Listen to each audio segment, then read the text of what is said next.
Dear students, नमस्कार। आज हम राज्य प्रशासन से संबंधित इस ई लेक्चर में मुख्यमंत्री की जो राज्य प्रशासन में रोल है उस पर डिस्कस करेंगे। इससे पहले वाले जो ई लेक्चर है जिसमें आप मुख्यमंत्री के संबंध में उसका चयन कैसे होता है और क्या क्या योग्यताएं मुख्यमंत्री बनने के लिए चाहिए और उसके कार्य और शक्तियों के संबंध में हम डिस्कस कर चुके हैं। तो अब हम इस वाले ई लेक्चर में उसका रोल पूरे राज्य प्रशासन में कौन कौन सी भूमिका एक राज्य का जो मुख्यमंत्री है वो निभाता है, इसके संबंध में हम चर्चा करेंगे। तो इसके लिए सबसे पहले हम देखते हैं कि मुख्यमंत्री का जो फर्स्ट रोल है वो आता है मंत्रिपरिषद के प्रमुख के रूप में। जैसा कि आप जानते हो, किसी भी जो राज्य का मुख्यमंत्री है वो उस राज्य की जनता है, चाहे वहाँ के राजनेता हैं या प्रशासक हैं, उन सब की जो आशा आकांक्षाएं उनका प्रतीक है वो। और देखें तो राज्य के प्रशासन में जो मुख्यमंत्री है वास्तविक सत्ता का जो अगर कोई उपयोग कर रहा है, जो कि राज्यपाल के नाम दी गई है यूँ तो संविधान में, लेकिन वास्तव में जो उसका उपयोग कर रहा है वो मुख्यमंत्री होता है। तो मंत्रिपरिषद के प्रमुख के रूप में जो मुख्यमंत्री का रोल है वो बेसिकली उन मंत्रिपरिषद के गठन और चयन से लेकर उसके समाप्ति तक जो मंत्रिपरिषद का अस्तित्व है वो मुख्यमंत्री के ऊपर डिपेंड करता है। मंत्रिपरिषद में कितने मंत्री कैबिनेट स्तर के होंगे, कौन कौन व्यक्ति मंत्री बनेगा और उनको कौन सा पोर्टफोलियो अलॉट होगा, यह सब कुछ मुख्यमंत्री के ऊपर डिपेंड करता है। मुख्यमंत्री चाहे जिस व्यक्ति को कैबिनेट स्तर का मंत्री या राज्य स्तर का मंत्री या उपमंत्री या संसदीय सचिव कौन से स्तर का मंत्री बनाना है, कौन सा पोर्टफोलियो उसको देना है, यह सब डिसाइड करने में अंतिम रूप से मुख्यमंत्री का निर्णय होता है। और मुख्यमंत्री जब कोई मंत्री सही ढंग से काम नहीं कर रहा तो उससे पोर्टफोलियो को चेंज करना या उसको मंत्रिपरिषद से हटाने का डिसीजन लेना, यह भी मुख्यमंत्री के निर्णय में आता है। यहाँ एक चीज़ और स्पष्ट है कि अगर एक ही दल की सरकार है और उसमें मुख्यमंत्री का व्यक्तित्व प्रभावशाली है तो वह इन डिसीजनों को लेने में उतना ही महत्वपूर्ण साबित होगा या प्रभावी साबित होगा। लेकिन अगर कई दलों की मिलके सरकार है तो उसको सभी दलों को संतुष्ट करके ही इस संबंध में डिसीजन लेना होगा कि किस व्यक्ति को मंत्री बनाना है, किसको नहीं बनाना है, किसको निकालना है, किसको कौन सा पोर्टफोलियो देना है। तो यह मुख्यमंत्री इस मुख्यमंत्री का जो ये डिसीजन है मंत्रिपरिषद के निर्माण के संबंध में, यह उस समय की जो दल की क्या कंडीशंस हैं, राजनीतिक परिस्थितियाँ क्या हैं, उस पे भी ये डिपेंड करता है। मंत्रिपरिषद के संबंध में न केवल चयन और उसके समाप्ति के संबंध में मुख्यमंत्री की भूमिका है, बल्कि मंत्रिपरिषद का जो संचालन होता है एक तरीके से, जैसा कि हम जानते हैं कि मंत्रिपरिषद सामूहिक रूप से विधानसभा या विधायिका के प्रति उत्तरदायी होती है। तो उसको विधानसभा में बहुत तरह के प्रश्नों की बौछार का सामना करना पड़ता है। जनसाधारण से भी कई तरह के डिमांड्स आती रहती हैं, जो वहाँ की प्रेस है, मीडिया है, वो भी कई तरह के मुद्दे उछालता रहता है। तो इन सब के बीच में अपनी सरकार का पक्ष स्पष्ट करने में इन सब मंचों पर उस जो मुख्यमंत्री है उसका व्यक्तित्व बहुत महत्वपूर्ण भूमिका अदा करता है कि वो किस तरीके से इनसे निपटे। तो इस तरीके से जो मुख्यमंत्री है वहाँ का किसी भी राज्य का, उसके मंत्रिपरिषद के संचालन में भी उसका एक महत्वपूर्ण रोल होता है। इस प्रकार हम कह सकते हैं कि मुख्यमंत्री एक तरीके से मंत्रिपरिषद रूपी जो जहाज है उसका कप्तान है और उसके संचालन में मुख्यमंत्री का महत्वपूर्ण रोल है। मुख्यमंत्री की राज्य प्रशासन में जो दूसरी भूमिका है वह है राज्यपाल के परामर्शदाता के रूप में। जैसा कि हम जानते हैं कि भारत में केंद्र और राज्य दोनों स्तरों पर संसदीय लोकतंत्र है और इस स्थिति में संसदीय लोकतंत्र में एक संवैधानिक प्रमुख है और दूसरे वास्तविक प्रमुख है। तो हमारे राज्य प्रशासन में राज्यपाल संवैधानिक प्रमुख हैं और वास्तविक जो सत्ता है वो मुख्यमंत्री में निवास करती है। तो यह मुख्यमंत्री जो है बार बार राज्यपाल के संपर्क में आते हैं, क्योंकि हमारे संविधान में व्यवस्था कर रखी है कि जो भी डिसीजन लिए जाएंगे वो लेगा चाहिए मुख्यमंत्री, लेकिन वो माध्यम राज्यपाल होगा। तो मंत्रिमंडल के जो विभिन्न निर्णय हैं उनसे राज्यपाल को अवगत कराने का मसला हो, या विधानसभा का सत्र बुलाने का मामला हो, उसका सत्र अवसान करना हो विधानसभा का,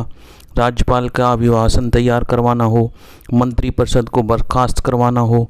विधेयकों को राज्यपाल से स्वीकृत करवाना हो, या राज्यपाल द्वारा चाही गई कोई सूचना उपलब्ध करवाना हो, इत्यादि जितने भी ये कार्य हैं इनमें सब में मुख्यमंत्री अपनी जो कुशलता और दृढ़ता का परिचय देकर इन सब कार्यों को करवाता है और राज्यपाल से समन्वय स्थापित करता है। कई बार ऐसा होता है कि जो केंद्र द्वारा मनोनीत राज्यपाल है और राज्य में जो मुख्यमंत्री है उन दोनों के दल अलग अलग हैं। जैसे कि अभी आप देख रहे हैं राजस्थान में भी अगर अपन वर्तमान में देखें तो केंद्र में बीजेपी की सरकार है और जो राज्यपाल हैं वो भी बीजेपी के हैं, जबकि राज्य में कांग्रेस की सरकार है। तो ऐसी स्थिति में शासन का संचालन बड़ा जटिल होता है और कई बार ऐसी स्थितियां होती हैं जबकि मुख्यमंत्री और राज्यपाल में आपस में समन्वय और सौहार्द स्थापित करने में बड़ी जटिल समस्या आ जाती है। ऐसा अभी जस्ट थोड़े दिन पहले ही जब पायलट्स ने समर्थन वापस ले लिया था अपना, या एक गुट अलग होकर चला गया था कांग्रेस सरकार का, तब राज्य प्रशासन में यह स्थिति उपस्थित हुई थी। तो इस स्थिति में जो मुख्यमंत्री का व्यक्तित्व है वह बहुत महत्वपूर्ण हो जाता है कि वो किस तरीके से राज्यपाल से समन्वय स्थापित करें, क्योंकि मुख्यमंत्री ही वास्तव में वह धुरी है जिसकी चारों ओर राज्य प्रशासन घूमता है। मुख्यमंत्री का जो नेक्स्ट रोल है वो है कि राज्य के प्रतिनिधि के रूप में, जैसा कि हम जानते हैं कि राज्य प्रशासन की जो वास्तविक शक्तियां हैं वो मुख्यमंत्री में निवास करती हैं, और इसी के कारण कई ऐसे मंच हैं जहां पर कि मुख्यमंत्री राज्य का पक्ष रखता है, और वह पक्ष किस तरीके से रखता है इस पर ही उस राज्य का विकास डिपेंड करता है। ये मंच ऐसे हैं जहां पर कि भारत में संघीय व्यवस्था है और केंद्र सरकार के नेतृत्व में जब कोई मीटिंग होती है तो वहां पर विभिन्न राज्यों के मंत्री आते हैं, विभिन्न राज्यों के मुख्यमंत्री आते हैं, तो वो अपना अपना पक्ष रखते हैं, अधिक से अधिक सहायता लेने की कोशिश करते हैं। उस समय जो राज्य का मुख्यमंत्री है वो उसका व्यक्तित्व कैसा है, वो किस तरीके से अपना पक्ष रखता है, वो राज्य का प्रतिनिधित्व किस तरीके से करता है, इस सब पर उस राज्य को मिलने वाली जो सहायता है या जो भी विकास है राज्य का वो उस पर डिपेंड करता है। इस तरह की जो मंच हैं उनको हम जैसे राष्ट्रीय विकास परिषद है या अंतर्राज्यीय परिषद है, ये इस तरह के मंच हैं। और इसके अलावा भी प्रधानमंत्री कार्यालय है, योजना आयोग के पहले योजना आयोग होता था, अब नीति आयोग है, केंद्रीय सचिवालय हैं, या अन्य जो केंद्रीय स्तर के जो प्रशासनिक अभिकरण हैं उनसे पत्राचार लगातार चलता रहता है। तो उसमें राज्य का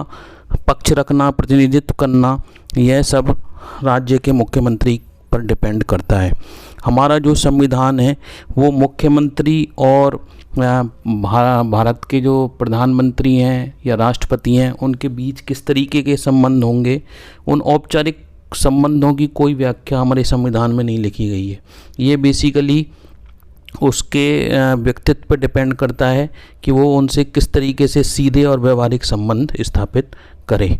और जैसा कि हम जानते हैं कि 1951 में से नई आर्थिक व्यवस्था चल रही है, तो इस संदर्भ में यह बहुत महत्वपूर्ण हो जाता है कि वह अपने राज्य में किस तरीके से अधिक निवेश आकर्षित करे। तो इसमें राज्य का प्रतिनिधित्व वो जिस तरीके से रखता है देश में या विदेश में, उस पे यह डिपेंड करता है कि उस राज्य में कितने उद्योग बाहर से आएंगे, कितने जो बिजनेसमैन हैं उस राज्य में अपना निवेश करने के लिए आकर्षित होंगे।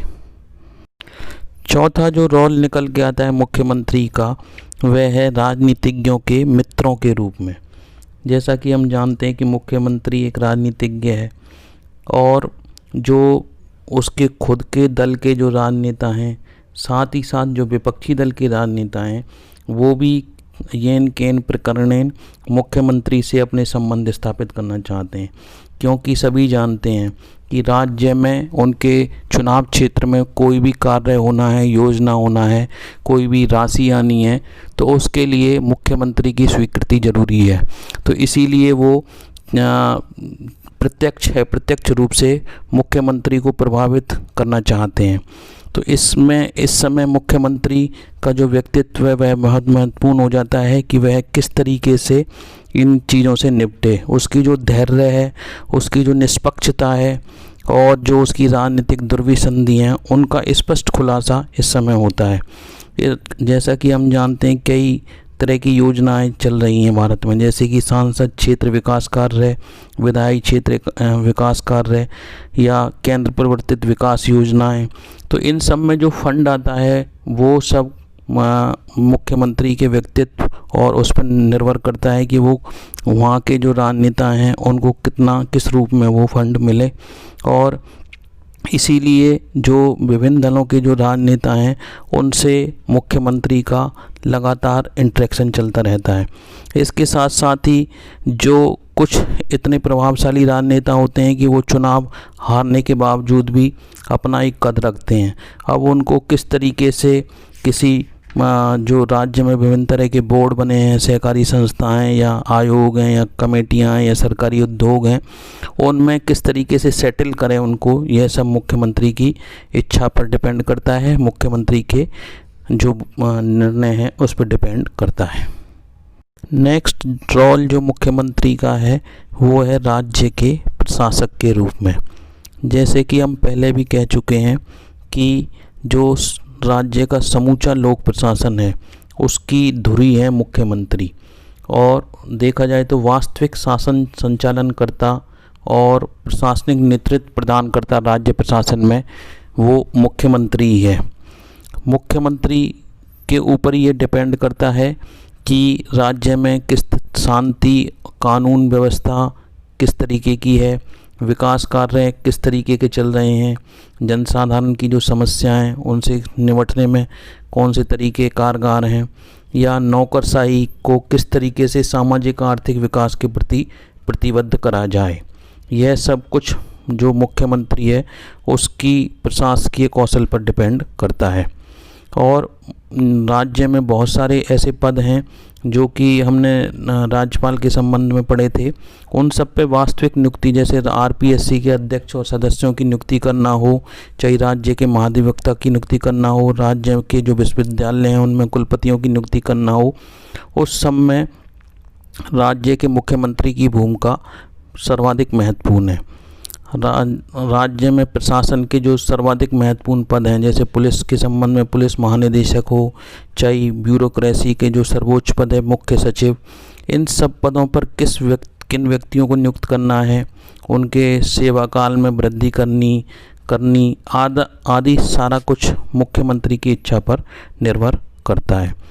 तो यहाँ पर हम देखते हैं कि राज्य प्रशासन बेसिकली राज्य के नागरिकों को शिक्षा, स्वास्थ्य, पेयजल, आवास, ये जो बेसिक सुविधाएं हैं इनको उपलब्ध कराने में और राज्य प्रशासन को कुशल और सुदृढ़ बनाने में मुख्यमंत्री का महत्वपूर्ण रोल स्पष्ट है। मुख्यमंत्री के रोल से संबंधित जो बचे हुए टॉपिक्स हैं वो हम जो नेक्स्ट वीडियो है उसमें हम देखेंगे। Thank you very much.